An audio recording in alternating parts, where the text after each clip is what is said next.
আজকে এই শীতের দিন কত শীত লাগে, কত কম্বল নিয়ে ঘুমাও, কিন্তু ওই অন্ধকার কবরে তোমার মাটা কেমন আছে রে ভাই? ও বাজান, তোমার মা অন্ধকার কবরে কেমনে ঘুমাইতেছে? একটু কি মন চাই না খোঁজ নাও? একটু খবর নিয়ে দেখো, এই শীতের মধ্যে কত শতবার মাকে পেশাব করে ভিজাইছো, কোনো হিসাব নাই। ওই মাকে যতবার ভিজাইয়া দিছি, মা কোনোদিন আমাদেরকে গালি দিয়া খাট থেকে চকি থেকে নিচে নামায় দেয় নাই।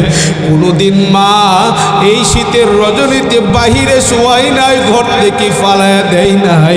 ও যুবক, তুমি কেমনে তোমার মায়ের বিরুদ্ধে চলে যাও?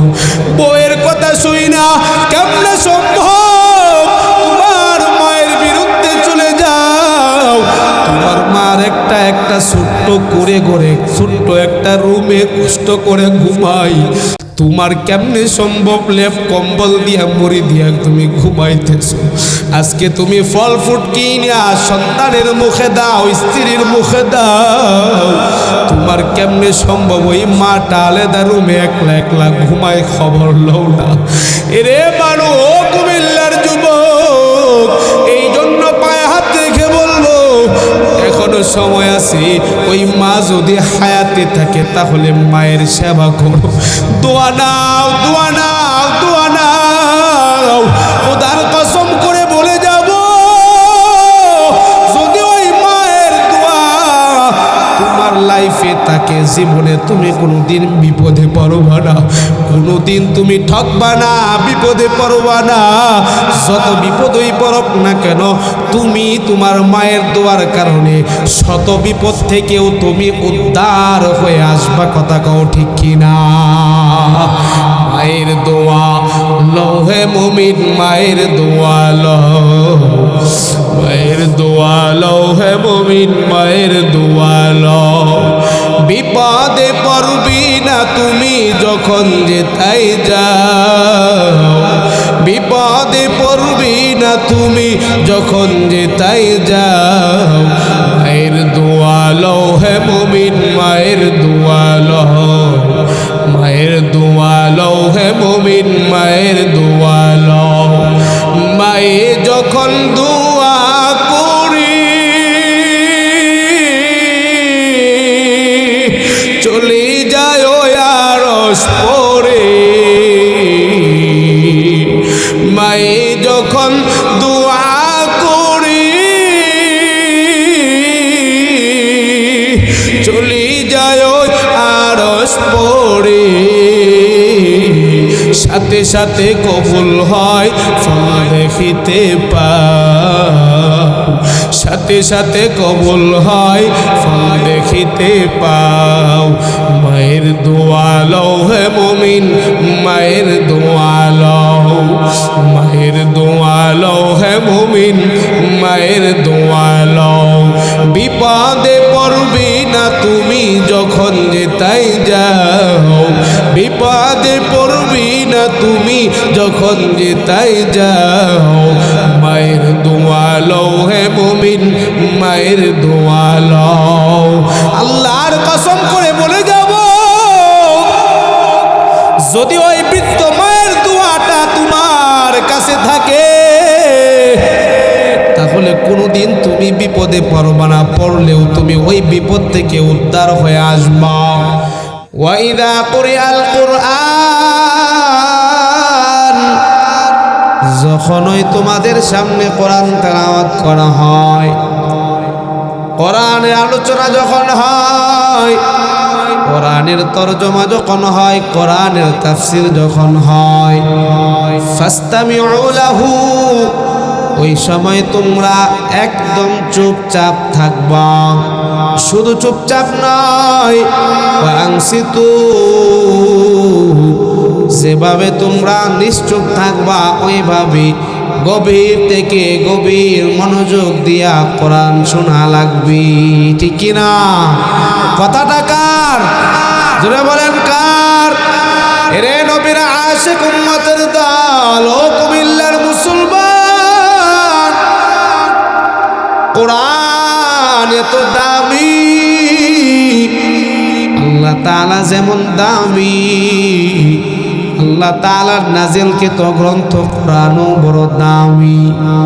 ওই কোরআন মহাগ্রন্থ আল কোরআন এমন এক দামি মায়া নবীর উপর নাজিল করেছেন। আল্লাহ তাআলা কোরআন নাজিল করার পর মায়া নবী সম্পর্কে আল্লাহ জানা দেয়। সূরাতুল হিজর 7 নম্বর আয়াত আল্লাহ তাআলা ডাক দিয়া বলেন, ইন্না নাহনু নাযালনা যিকরা ওয়া ইন্না লাহু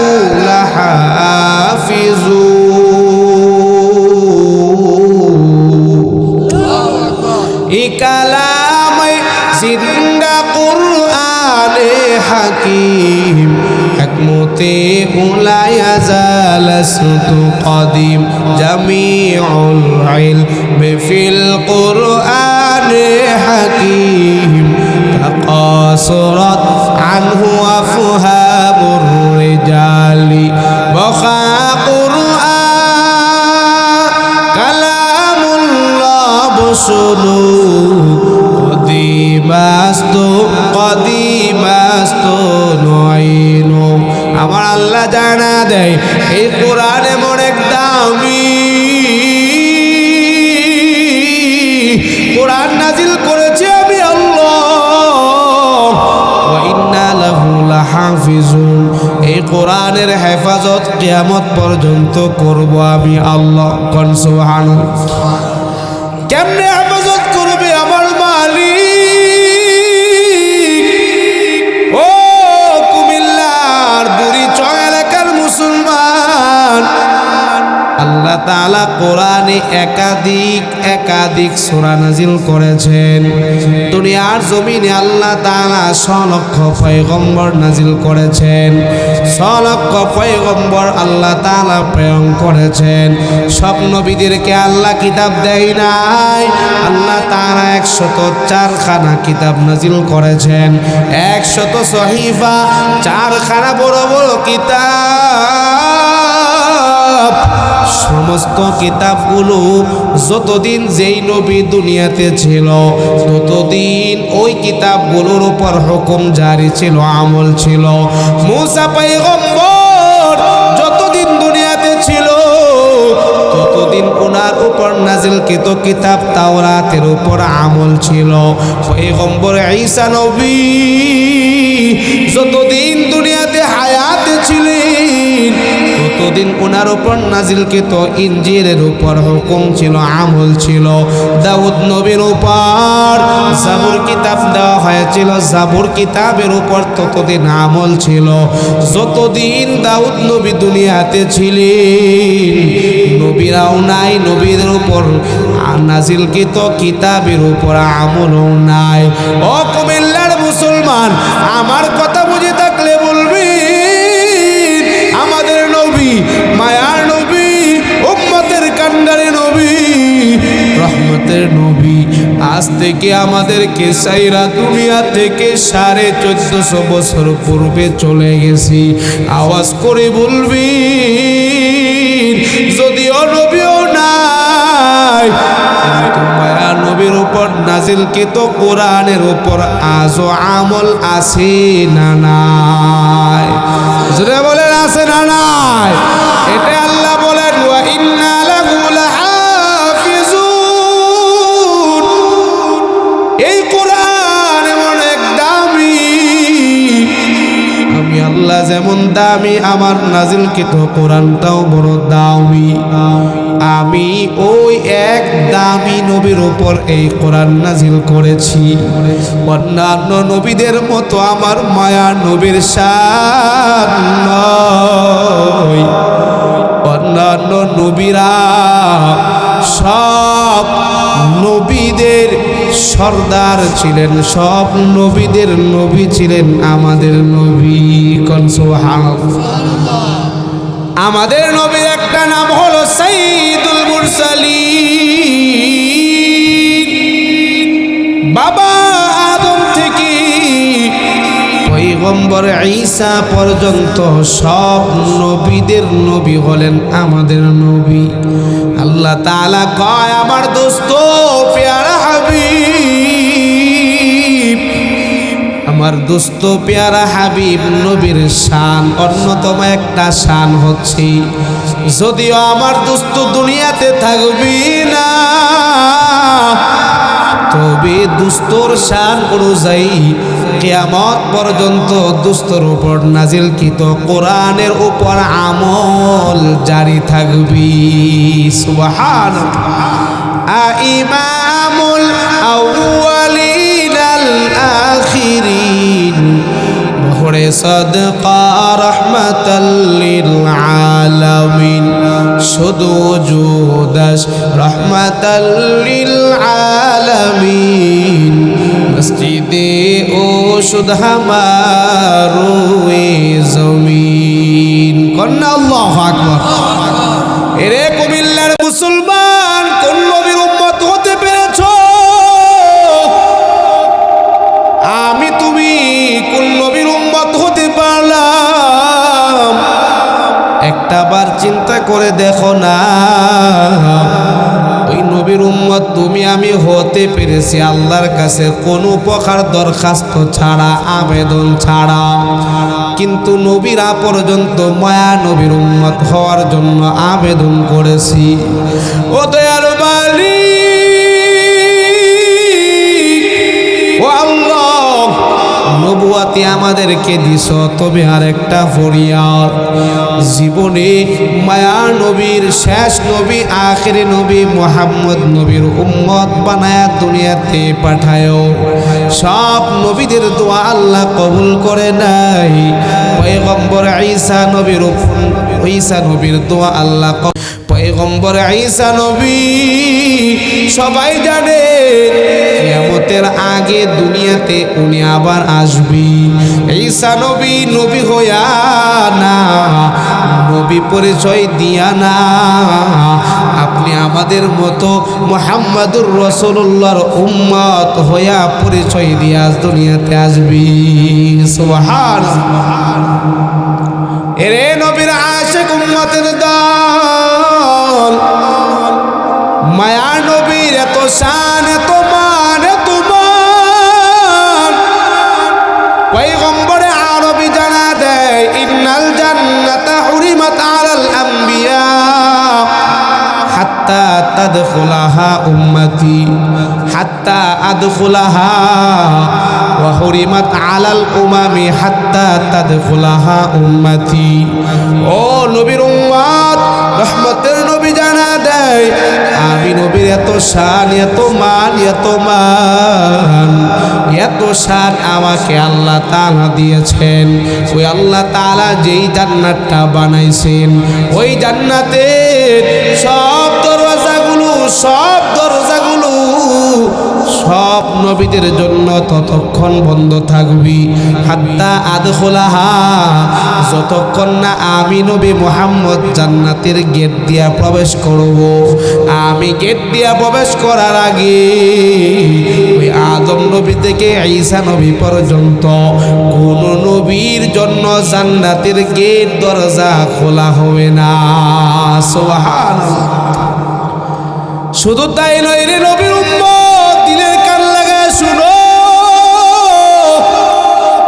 ও দাড়ি পাকা মুসলমান, মায়া নবী উম্মত হিসাবে আমাদেরকে কতটুকু দরদ, কতটুকু মায়া করতেন, এই হাদিসের শেষের অংশে পড়লে বোঝা যায়। রহমতের নবী বলেন ওয়া হুরিমাত আলাল উমাম হাত্তা তাদখুলাহা উম্মতি, যতক্ষণ না আমার উম্মতেরা জান্নাতের গেট দিয়া না ঢুকবি। আদম নবীর উম্মত না, নূহ নবীর উম্মত না, মূসা নবীর উম্মত না, ঈসা নবীর উম্মত না, ইব্রাহিম নবীর উম্মতেও না, কোন নবীর উম্মতের জন্য জান্নাতের গেটের দরজা খোলা হবে না।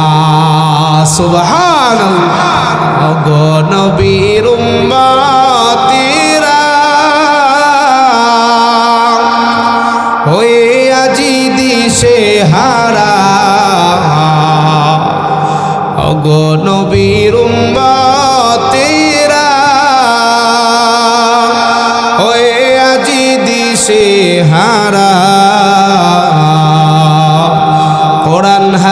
ছেড়ে চলো যখন যাহা চাই মনে নবী বিনে কে তোরাবে ফুলসিরাত মিজানি নবী বিনে কে তোরাবে ফুলসিরাত মিজানি চলো চলো চলো মুমিন চলো নবীর সুন্নতি নবী বিনে কে তোরাবে ফুলসিরাত মিজানি এমন এতিম নবী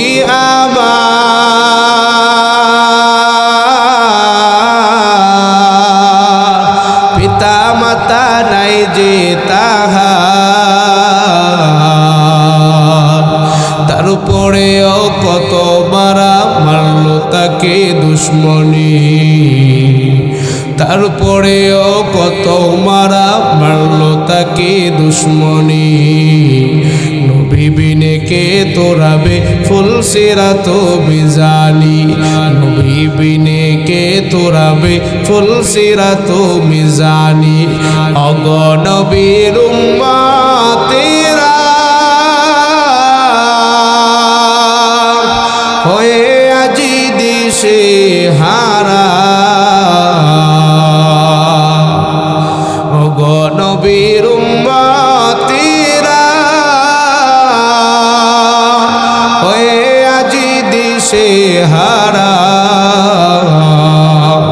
কোরআন হাদিস ছেড়ে চলো যখন যাহা চাই মনে নবী বিনে কে তোরাবে ফুলসিরাত মিজানি আসেনি কেউ হ্যাঁ রাসূল ছাড়া সুপারিশ করে কেউ আছে যেটা বলেন সুপারিশ রাসূল যদি না করে কেউ জান্নাতে ঢুকতে পারবে যেটা বলেন পারবে হুজুর হোক মুজুর হোক পীর হোক ওলি হোক সম্পদের মালিক হোক না কেন যত ক্ষমতাওয়ালা মানুষ হোক না কেন যত বড় আলেম হোক না কেন মায়ার নবী রহমতের নবী যদি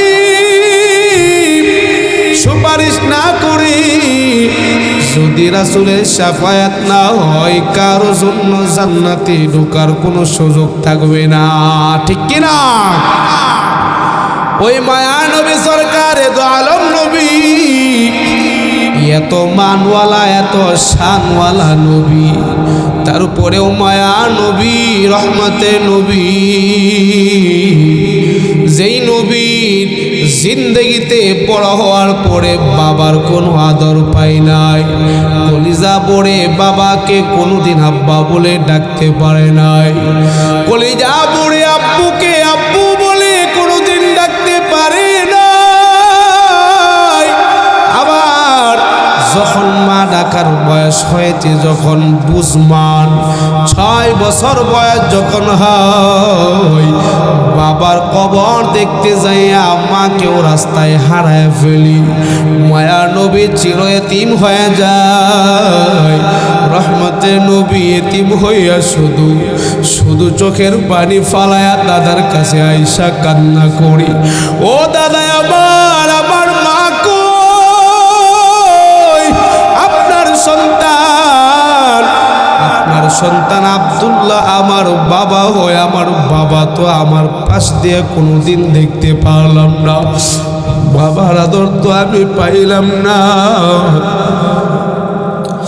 বাবা তো আমার মাথায় হাত বুলায় কোনোদিন সন্তান বলে ডাকতে পারে নাই আব্দুল মুত্তালিব ডাক দিয়া বলি ও মুহাম্মদ কান্না করিও না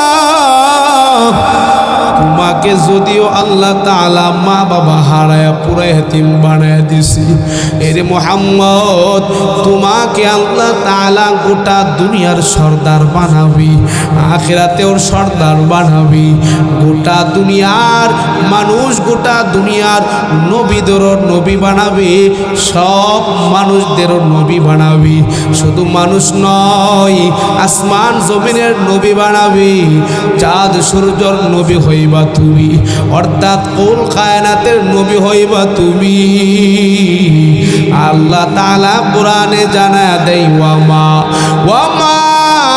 আরসালনাকা ইল্লা রাহমাতাল লিল আলামিন अहात को है रुबूबियत खुदा का अहात को है मोहम्मद मुस्तफा का আমার আল্লাহ জানা দেয় ও মায়ের নবী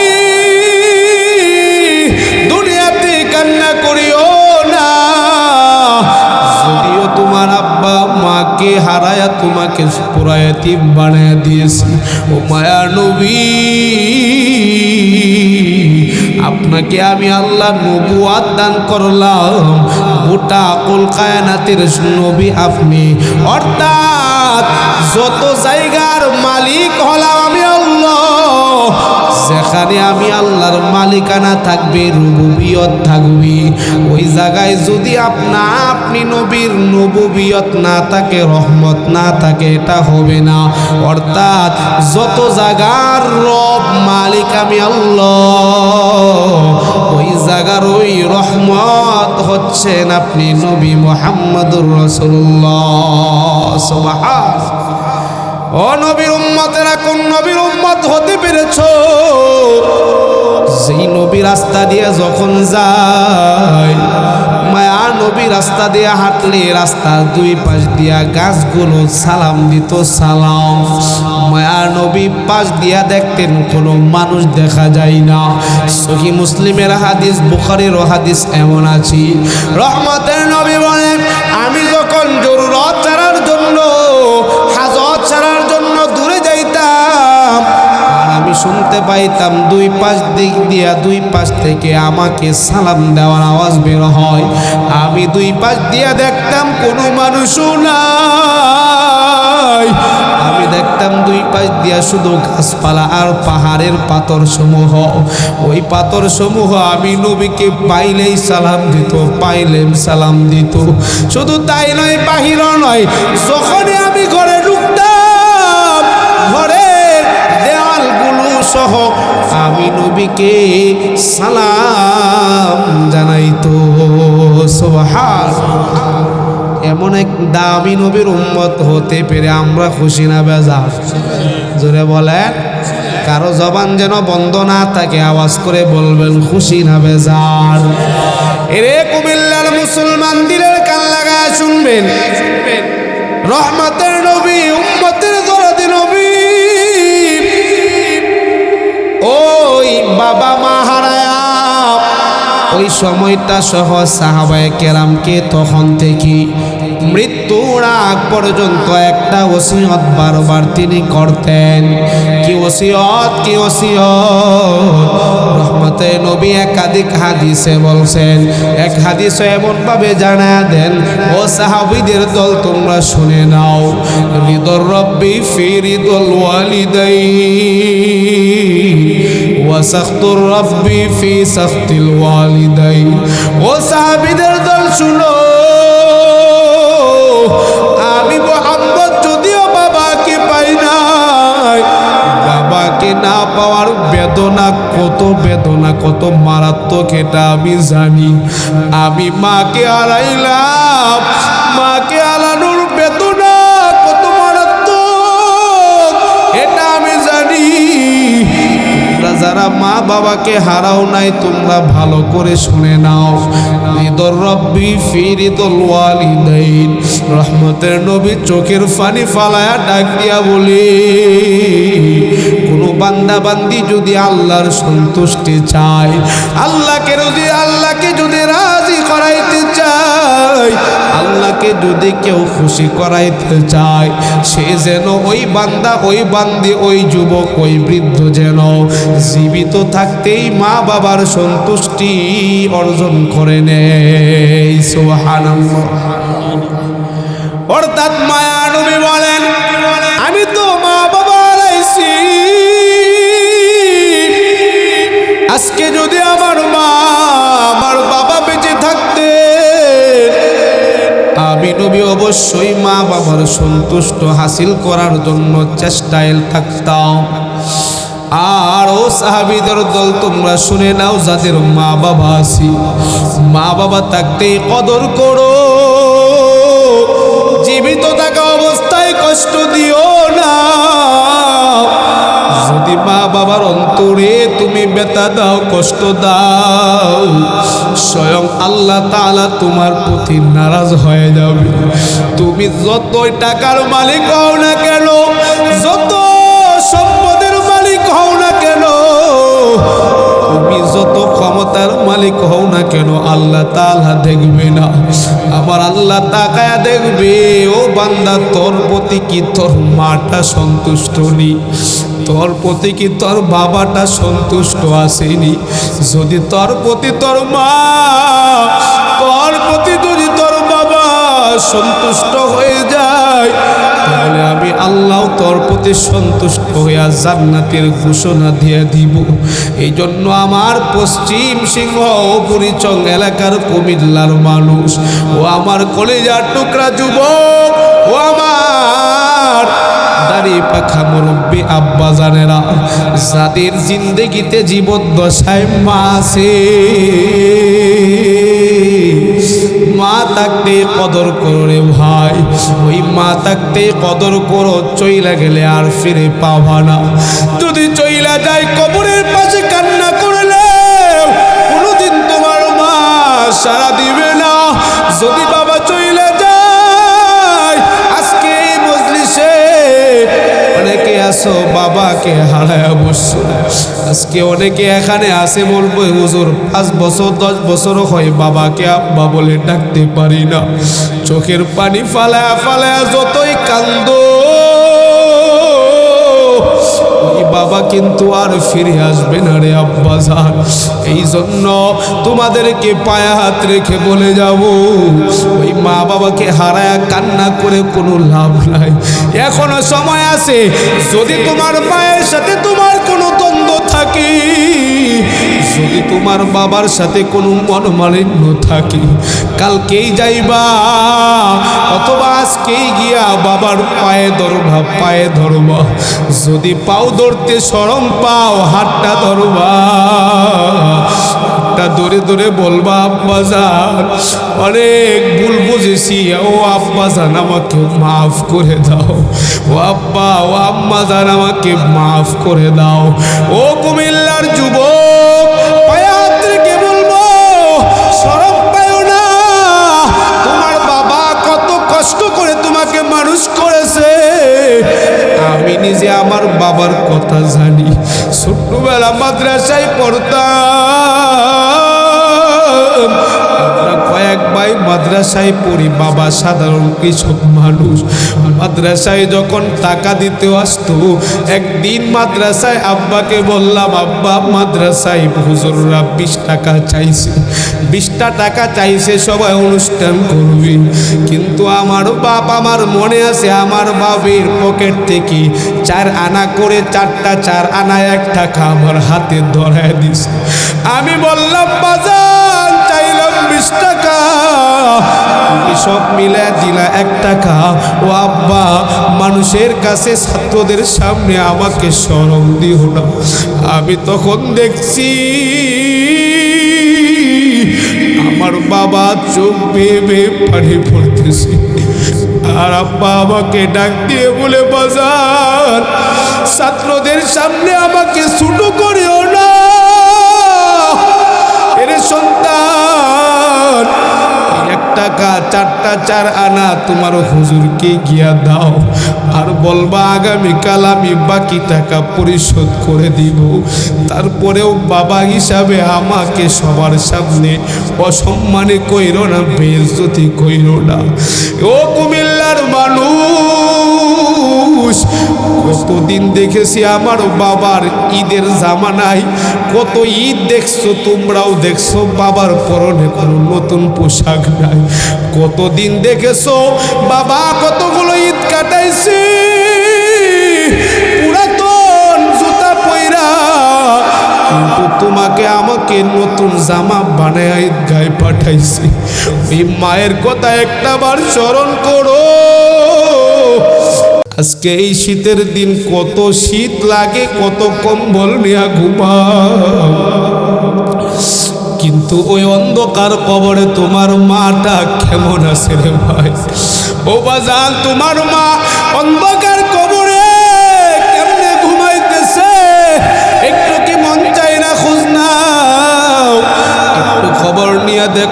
শীতের মধ্যে কত শতবার মাকে পেশাব করে ভিজাইছো, কোনো হিসাব নাই।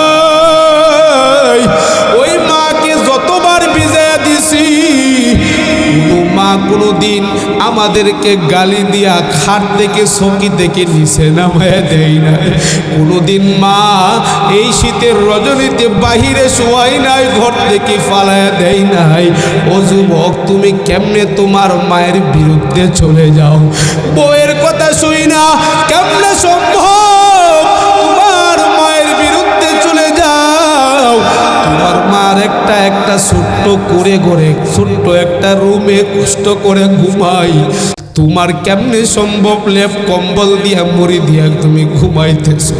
আজকে তুমি ফল ফ্রুট কিনা সন্তানের মুখে দাও, স্ত্রীর মুখে দাও, তোমার কেমনে সম্ভব ওই মাটা আলাদা রুমে একলা একলা ঘুমায়? খবর লও না।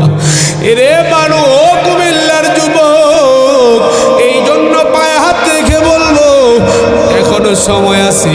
ওই মা যদি হায়াতে থাকে তাহলে মায়ের সেবা করো, দোয়া নাও, দোয়া নাও, দোয়া নাও। খোদার কসম করে বলে যাব, যদি ওই মায়ের দোয়া তোমার লাইফে থাকে, জীবনে তুমি কোনোদিন বিপদে পড়বা না, কোনোদিন তুমি ঠকবা না, বিপদে পড়বা না। যত বিপদই পড়ক না কেন, তুমি তোমার মায়ের দোয়ার কারণে শত বিপদ থেকেও তুমি উদ্ধার হয়ে আসবা। কথা কও ঠিক কিনা? মায়ের দোয়া লহে মুমিন, মায়ের দোয়া লও, মায়ের দোয়া লহে মুমিন, মায়ের দোয়া লও। বিপদে পড়বি না তুমি যখন যেতাই যাও, বিপদে পড়বি না তুমি যখন যেতাই যাও। মায়ের দোয়া লও হে মুমিন, মায়ের দোয়া লও, মায়ের দোয়া লও হে মুমিন, মায়ের দোয়া লও। মায়ে যখন দোয়া করি চলে যায় আরশ পরে, মায়ে যখন দোয়া করি চলে যায় আরশ পরে, সাথে সাথে কবুল হয় ফল দেখিতে পাও, সাথে সাথে কবুল হয় ফল দেখিতে পাও। মায়ের দোয়া লও হে মুমিন, মায়ের দোয়া লও, মায়ের দোয়া লও হে মুমিন, মায়ের দোয়া লও। বিপদে পড়বি না তুমি যখন যেতাই যাও, বিপদে পড়বি না তুমি যখন যেতাই যাও। মায়ের দোয়া লও হে মুমিন, মায়ের দোয়া লও। আল্লাহর কসম করে বলে যাব, যদি ওই বৃদ্ধ মায়ের দোয়াটা তোমার কাছে থাকে তাহলে কোনোদিন তুমি বিপদে পড়বা না, পড়লেও তুমি ওই বিপদ থেকে উদ্ধার হয়ে আসবা। মায়া নবী হাদিসে জানায়া দেয়, বনি ইসরাইলের 3 যুবক একদিন বহুত বড় বিপদে পড়ছে। রাত্রিবেলা রাস্তা দিয়ে হাঁটতেছে, পাহাড়ের কিনারা দিয়ে হাঁটি, রাত হয়ে গেছে, অন্ধকার। 3টা যুবক এবার তাকায় দেখে বাহিরে অন্ধকার, কেমনে যাবি, বাড়িতে কেমনে যাবি, সামনে যাওয়ার মতো কোনো রাস্তা তারা দেখতে পায় না, লাইটের ব্যবস্থা নাই, যানবাহন নাই। 3 বন্ধু মিলা পরামর্শ করে বলে, আজকে আমরা এই পাহাড়ের মধ্যে রাতটা আমরা কাটায় দিই, পাহাড়ের মধ্যে একটা গর্তে আমরা ডুইকা রাতটা কাটায় দিই। 3 জনের পরামর্শে সবাই মিলে একটা গর্তের মধ্যে যেই মাত্র ঢুকি, রাত্রিবেলা অন্ধকার ঘর, গভীর রাত হয়ে গেছে। 3 বন্ধু তাকায় দেখে যেই গর্ত দিয়া যেই মুখটা দিয়া ঢুকছে, ওই মুখটার মধ্যে পাহাড় থেকে বিশাল একটা পাথর পইরা মুখটা বন্ধ হয়ে গেছে। এবার 3 বন্ধু 3 যুবক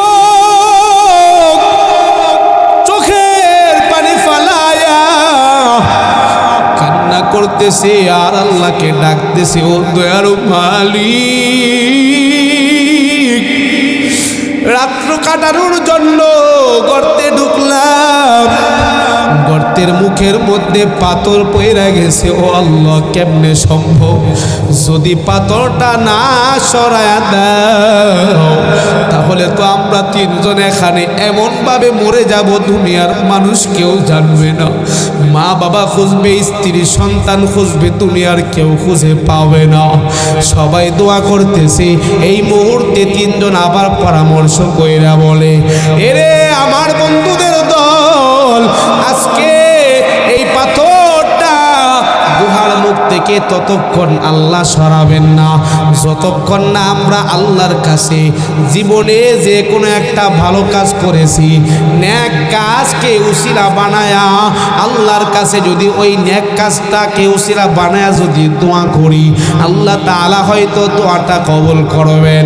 তিনজন থেকে এক যুবক, এক বন্ধু আল্লাহর কাছে ডাক দিয়া বলে, দয়ালু মালিক, ও আল্লাহ, মারাত্মক এক বিপদে পড়ে গেলাম। ও আল্লাহ, আমার তো একটা বৃদ্ধ মা বাবা ছিল, দুনিয়াতে আমার মায়ের আমার বাবার বড় খেদমত করেছি। আমার ঘরে একটা পালের দুধের পালের একটা গাভী ছিল, ওই আমি গাভী থেকে দৈনন্দিন দুগ্ধ আমি দৈনন্দিন দুধটা দোহায়া আমি কাজের শেষে বাড়িতে গিয়া দৈনন্দিন রাত যত গভীর হোক না কেন আমি আমার মায়ের মুখে একটু দুধ দিয়া বাবার মুখে দুধ খাওয়ার পরে আমি আমার মুখে দিতাম। ও দয়ার মালিক, একদিন রাত গভীর হয়ে গেছে, বাহির থেকে কাজ শেষ করিয়া যেই মাত্র ঘরে গেলাম, গিয়া তাকায় দেখলাম আমার মাও ঘুমায় গেছে, বাবাও ঘুমায় গেছে। আমি আমার গাভী থেকে দুধটা দোহায়া দুধটা গরম কইরা যখন মায়ের রুমে ঢুকলাম, আমি তাকায়া দেখি মায়ের চোখ লাইগা যায়। আমি কষ্ট পাইতেছি, মা না খামায়া না খাইয়া তুমি ঘুমায় গেলা। এবার যদি মাকে আমি ডাক দেই মায়ের ঘুম ভাঙে যাবে, কষ্ট হবে। বাবাকে ডাক দিলে বাবা আর ঘুম ভাঙবে, বাবা কষ্ট পাবি। আল্লাহকে ওই গুহার মধ্যে ডাক দিয়া বলতেছে, মালিক, আমার মা বাবা যেন কষ্ট না পায়। আমি হাতের মধ্যে দুধটা নিয়ে আমি সারা রাত মায়ের পাশে দাঁড়িয়ে ছিলাম। যখন সকাল হয়েছে, ফজরের আযান হয়েছে, আমি সারা রাত খাই নাই। কেন?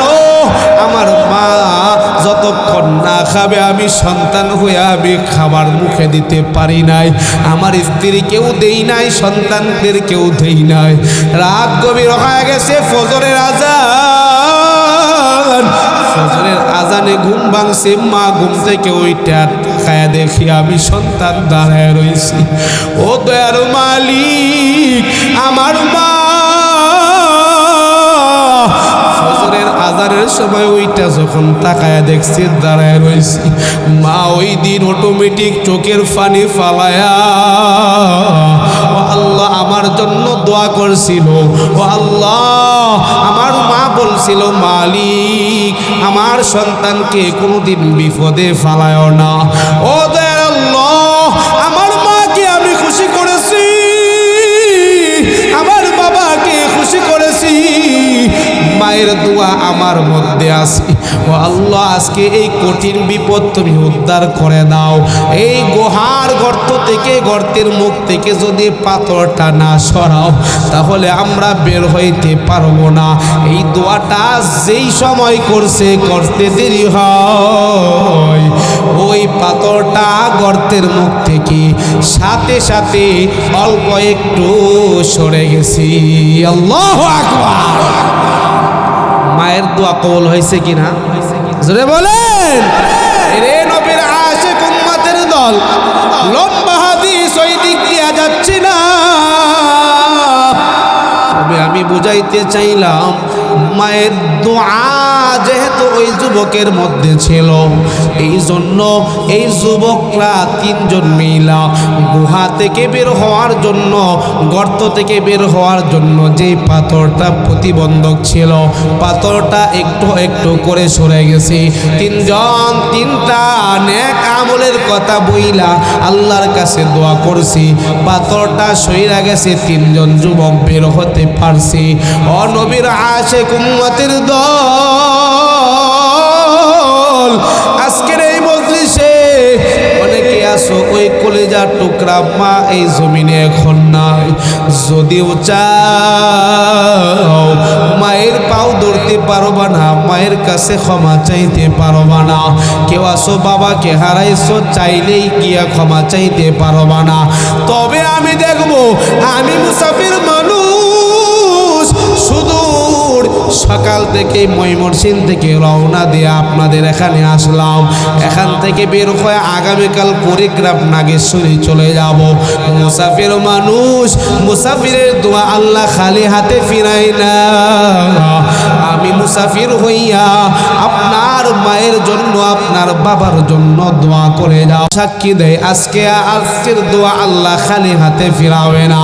ও আমার যুবক ভাই, চাকরি করতেছো, মাসে 1000 টাকা কামাও, কিন্তু মায়ের মুখে 1 কেজি 1 টুকরা ফল তোমার মায়ের মুখে দেওয়ার ওই সুযোগটা আর এখন নাই। বাবাকে খাওয়ানোর মতো ওই সুযোগটা তুমি হারিয়ে ফেলছো।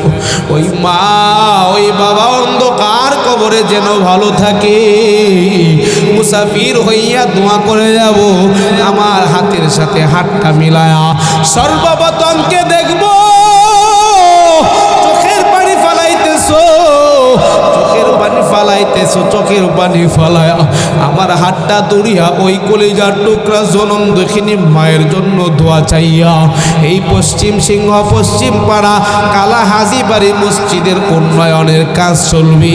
মসজিদের জন্য আল্লাহর ঘর, আল্লাহর ঘরই আখিরাতের পুঁজি হিসাবে, পুঁজির জন্য কিছু দিয়া আমার সঙ্গে হাতটা মিলায়া সর্বপ্রথম কোন মায়ের সন্তান আছো বলবা, হুজুর জীবনে অনেক টাকা কামাই করছি, কিন্তু আমি আল্লাহর ঘরের জন্য আমার মা যেন অন্ধকার কবরে আরামে ঘুমায়, আমার মাকে যেন আল্লাহ তাআলা জান্নাত দেয়, আমার মাকে যেন আল্লাহ তাআলা জান্নাতের মুকুট পরায়া দেয়। হুজুর আপনার কাছে দোয়া চাই। আর এই মসজিদে 10,000 টাকা মসজিদে আমি দিতে চাই। দেখি কোন মায়ের সন্তান সর্বপ্রথম দৌড়ে আসে, হুজুর আপনি মুসাফির, আজকে কয়েক বছর হয় মাকে হারাইছি, বাবাকে হারাইছি, চাইলেই তাদেরকে কাছে পাই না। 10,000 টাকা আল্লাহর ঘরে দিলাম, একটু আমার আব্বা আম্মার জন্য দোয়া কইরা দেন। আব্বার জন্য 5,000, আম্মার জন্য 5,000, সর্বমোট 10,000 টাকা। দেখি কোন মায়ের সন্তান সবার আগে নামটা লেখাবে, হাতটা উঠাবে। জহিরুল ভাই, জহিরুল কাইয়ুম ভাই, 10,000 টাকা। মারহাবা। আয় আল্লাহ, দয়াময় মালিক, ও দয়ার আল্লাহ, তোমার বান্দা জহিরুল কাইয়ুম, মা ভক্ত সন্তান, বাবার ভক্ত সন্তান, তোমার ঘর মসজিদের জন্য 10,000 টাকা দেওয়ার নিয়ত করেছি। আল্লাহ কবুল করে নাও, মঞ্জুর করে নাও, 1,00,000 কোটি টাকার মালিক বানায় দাও। দানের খবর শোনা মদিনায় পৌঁছায়া দাও, জান মালের হেফাজত করো। আয় আল্লাহ পদ বিপদ দূর করে দাও। আয় আল্লাহ জীবনে একবার হলেও মায়ার নবীর রওজার সামনে গিয়া সালাম দেওয়ার মতো তৌফিক দিও, বলেন আমিন। আর কে আছি ভাই? কোন যুবক?